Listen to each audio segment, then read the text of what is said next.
My company dumped toxic waste into a river. I used the Clean Water Act to get fired, then sued them for $10 million as a citizen whistleblower.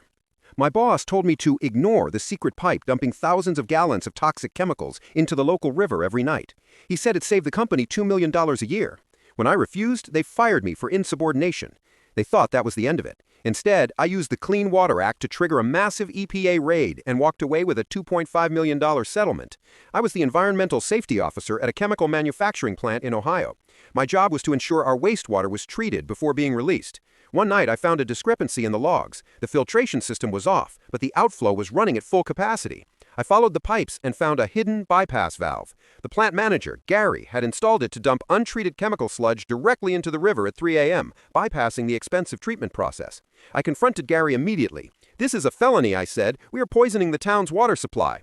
Gary looked me in the eye and said, "OP, you like your six-figure salary? Then forget what you saw. This pipe pays your mortgage."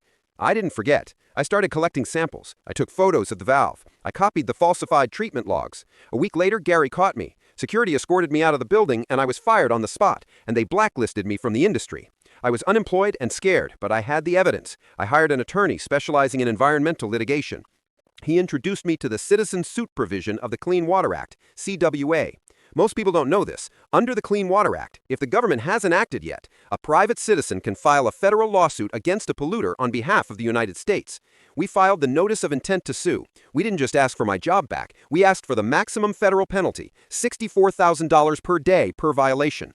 Since Gary had been dumping daily for 3 years, the potential fine was over $70 million. The moment we filed, the EPA, Environmental Protection Agency, intervened. They raided the plant with federal agents. They found the bypass valve exactly where I said it was. The water samples matched the toxic sludge found downstream.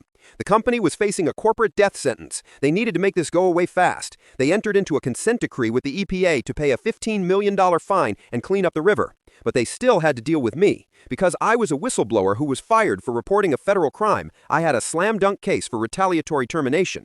To avoid a public trial that would destroy their stock price, they settled with me personally. They paid me 5 years of back pay. They paid punitive damages for the emotional distress and reputation damage. They covered my legal fees. Total personal payout, $2.5 million.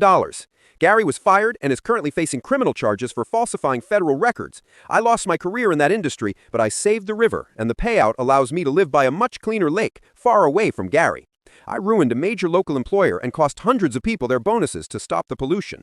Some of my former coworkers hate me for snitching and shutting down the plant. Do you think protecting the environment is worth destroying a company and losing your friends? Or should I have just kept my mouth shut and taken the paycheck? Tell me your verdict in the comments.